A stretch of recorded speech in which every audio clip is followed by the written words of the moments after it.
Punjab culture day की इतनी ज़बरदस्त सेलिब्रेशंस का आगाज़ आज किया है, तो मैं आपको दिल की गहराइयों से आपको शाबाश देना चाहती हूँ। और मुझे बहुत अच्छा लगा, वो एक मीटिंग के बाद, दूसरी मीटिंग के बाद, तीसरी मीटिंग के बाद, मेरे लिए ये बहुत बड़ा ब्रेक है और मुझे अच्छा लगा यहाँ आ जाके। It's a very light atmosphere, बहुत अच्छा लगा मुझे। और खूबसूरत परफॉर्मेंसेस सबने दी हैं, स्पेशली जो ड्रमर्स थे, उसमें जो फीमेल ड्रमर्स थीं, मैंने उनको बुला के पूछा, इतनी अच्छा ड्रम बजा रही थी, इतना अच्छा ढोल बजा रही थी, तो मैंने उनसे पूछा कि आपके बाजू नहीं थकते? कहती है थकते हैं, लेकिन रोज़गार भी तो कमाना होता है। तो बहुत अच्छा लगा।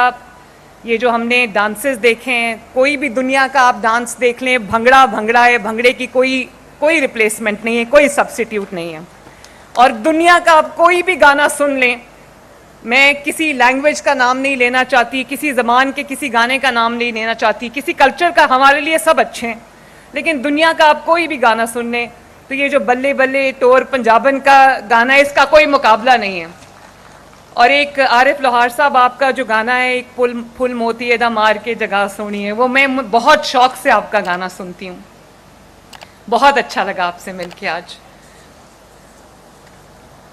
ख़वातीन और हज़रात, मैं आपसे एक बात कहना चाहती हूँ। पाकिस्तान एक बहुत खूबसूरत मुल्क है, पंजाब एक बहुत खूबसूरत सूबा है।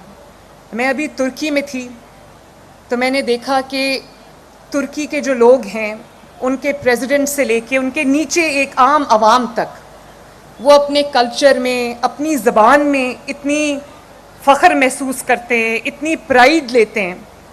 उन्होंने मुझे एक कल्चरल शो पे बुलाया तो मैंने देखा कि उनके जो भी आर्ट्स एंड क्राफ्ट्स हैं, वो उन्होंने किस तरह प्रिजर्व किए हुए हैं और वो बना के दिखा रहे थे और दुनिया हैरान हो रही थी। तो मैं ये सोच रही थी कि ये लोग अपने कल्चर में, अपने ज़बान में कितनी प्राइड लेते हैं, तो पंजाबी जो है वो पंजाबी बोलने में या पंजाबी कहलाने में उसको भी उतना ही फ़ख्र होना चाहिए जितना ज़िंदगी में या किसी और मुल्क में किसी और ज़बान को बोलने में आप करते हैं, चाहे वो सरहद पार का ये वाला पंजाब हो या वो पंजाब हो। पंजाबी होना एक इंस्टेंट कनेक्शन है। मैं पाकिस्तान की बेटी हूँ, मैं एक बहुत मुहिब्बे वतन पाकिस्तानी हूँ।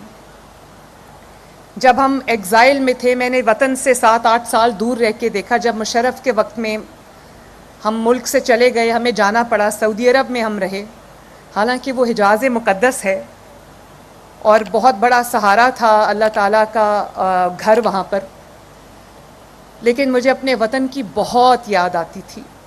जब एक तो वहाँ बारिश पहले होती नहीं थी, अब तो फिर होती है। दुनिया में क्लाइमेट चेंज ने बड़ा इम्पैक्ट किया है, लेकिन तब वहाँ पर बारिश नहीं होती थी। तो 1-2 दफ़ा 7-8 साल में बारिश हुई तो मुझे अपने पंजाब की, अपने वतन की बारिश याद आ गई।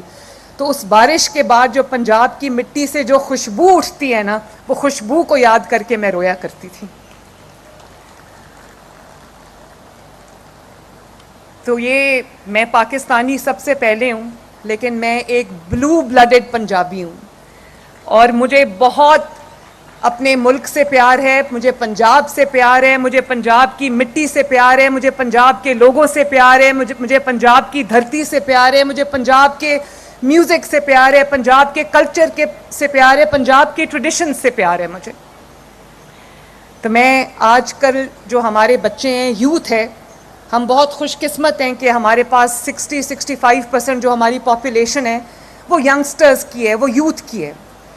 और वो जहाँ अंग्रेज़ी बोलने में, बिल्कुल अंग्रेज़ी सीखनी भी चाहिए, बोलनी भी चाहिए, क्योंकि बहुत ज़रूरी है। लेकिन मैं आप सब से ये कहना चाहूँगी बड़े प्यार से, अपनाइयत से, कि जितना फ़ख्र हम दूसरी ज़बानें बोलने में करते हैं, उतना ही हमें अपने पंजाब में, पंजाबी में भी हमें उसी फ़ख्र से वो ज़बान बोलनी चाहिए। उर्दू भी उसी फ़ख्र से बोलनी चाहिए। ये हमारी पहचान है। और अगर हम इस पहचान से दूर चले जाएं तो वो सब ने सुना हुआ है कि कौवा चला हंस की चाल अपनी भी भूल गया। तो इसीलिए मैंने 30 साल से जो एक सिलसिला टूट चुका था, हमारे मेलों का, हमारे फेस्टिवल्स का, हमारी तकरीबात का, जो हमारे कल्चर का, हमारे ट्रेडिशंस का हिस्सा हुआ करती थी, जिसमें हॉर्स एंड कैटल शो है, 30 سال کے بعد ہم نے بہت بڑے پیمانے پہ ہارس اینڈ کیٹل شو کو سیلیبریٹ کیا ماشاءاللہ. اور مجھے یہ جان کے یہ دیکھ کے بڑی خوشی ہوئی کہ 2 ہفتے کے قریب تقریباً 2 ہفتے اس کی جو تقریبات تھی وہ چلتی رہیں اور عوام کی پنجاب کے عوام کی بہت بڑی تعداد نے ان تقریبات میں شرکت کی. تو مجھے بہت اچھا لگا کہ کتنی ایپیٹائٹ ہے یہاں کے لوگوں میں کہ وہ سیلیبریٹ کریں. وہ ان کے لیے ایک بہت ہی ڈفرینٹ قسم کی ایک ایکٹیویٹی تھی جس میں انہوں نے بڑھ چڑھ کے حصہ لیا. بچے آئے, خواتین آئیں, فیملیز آئیں. تو مجھے دیکھ کے بہت بہت اچھا لگا کہ ہمارا ایک کلچر تھا, ہماری ایک ٹریڈیشن تھی, وہ ریوائیو ہوئی ہے. اور اس کے ساتھ ساتھ میلہ چراغاں کو ہم نے بہت دہائیوں کے بعد ریوائیو کیا ہے اور وہ اب ماشاءاللہ چل رہا ہے اور اس کا آغاز ہو چکا ہے. بلکہ شاید کتنے دن چلا ہے وہ مریم؟ 2 دن. تو میلہ چراغاں اسی طرح میرا دل چاہتا ہے کہ جس طرح پاکستان اس وقت ترقی کر رہا ہے, نواز شریف صاحب کی قیادت میں, شہباز شریف صاحب کی قیادت میں سالوں کا جمود ٹوٹا ہے. اور ہر روز جہاں پاکستان میں بات ہو رہی تھی کہ خدا نخواستہ پاکستان ڈیفالٹ کر جائے گا, پاکستان جو ہے وہ اس کی اکانومی ختم ہو جائے گی, بیٹھ جائے گی, آج کیا آواز آ رہی ہے؟ آج مہنگائی کم ہو رہی ہے, آج بجلی کے جو ٹیرفز ہیں وہ کم ہو رہے ہیں, ترقی ہے, صفائی ہو رہی ہے, سڑکیں بن رہی ہیں, دنیا آپ کے ملک کی طرف دیکھ رہی ہے, آپ کے ملک میں آ رہی ہے, انویسٹر آپ کے ملک کی طرف دیکھ رہا ہے, سٹاک مارکیٹ آپ کے نئے ریکارڈز بنا رہی ہے. تو میں بڑے ادب سے ایک سوال رکھنا چاہتی ہوں آپ کے سامنے کہ یہی پیسہ حکومتوں کے پاس ہمیشہ سے تھا. اگر اس 1 سال میں اتنی بڑی تبدیلی پنجاب میں اور پاکستان میں آ سکتی ہے, پاکستان کی اکانومی جو ایک جس کو ٹینکنگ اکانومی کہا جا رہا تھا, جس کو کہہ رہے تھے کہ آج ڈیفالٹ ہو جائے گی یا کل ڈیفالٹ ہو جائے گی, آج کہہ رہے ہیں کہ سٹاک مارکیٹ جو ہے اس نے نیا ریکارڈ بنا دیا ہے. آج دنیا پاکستان کی طرف دیکھ رہی ہے. وسائل وہی ہیں, وسائل کوئی بہت زیادہ انکریز نہیں ہوئے, بڑھے نہیں ہیں ہمارے. صرف یہ کہ ایک محب وطن, وطن کی خدمت کرنے والی, پاکستان سے محبت کرنے والی ایک قیادت موجود ہے جس کو جو 25 کروڑ عوام کا خیال ہے. میں ابھی نیچے سٹیج پہ یہی بات کر رہی تھی کہ بہت مشکل سے رات کو نیند آتی ہے جب مجھے خیال آتا ہے کہ پنجاب کے اندر 15 کروڑ لوگ ہیں, جس میں زیادہ تر تعداد ان لوگوں کی ہے, اس عوام کی ہے جن کے لیے اپنے کچن کا خرچہ چلانا, اپنے فیملیز کا, اپنے بچوں کا پیٹ پالنا, اپنے ماں باپ کا علاج کرانا ایک بہت بڑا مسئلہ ہے. ترقی کی بات تو بعد میں آتی ہے, پہلے تو ہمیں یہ فکر ہوتی ہے کہ رزق دینے والی ذات اللہ تعالیٰ کی ہے, اس نے رزق اپنے ذمے لیا ہوا ہے. لیکن میری بھی ذمہ داری ہے کہ وہ جو 15 کروڑ لوگ ہیں کم از کم وہ 2 وقت کی روٹی کھا کے پیٹ بھر کے سوئیں, اور روٹی کے لیے ان کو کسی کی طرف دیکھنا نہ پڑے.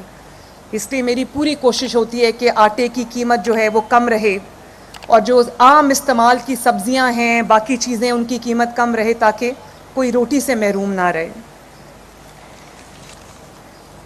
اور میں ماں باپ سے بھی, جو والدین ہیں, ہمارا کلچر ہے کہ ہم اپنے والدین کا احترام کرتے ہیں, تو میں بچوں سے یہ کہوں گی کہ ہماری ایک مذہبی بھی ذمہ داری ہے, ہمارے کلچر میں بھی ہے اپنے ماں باپ کو عزت دینا, ماں باپ کا احترام کرنا, ان کی بات ماننا, ان کا ادب کرنا. تو جہاں میں بچوں کو یہ کہوں گی کہ آپ اپنے ماں باپ کو عزت دیں, اپنے ماں باپ کا احترام کریں,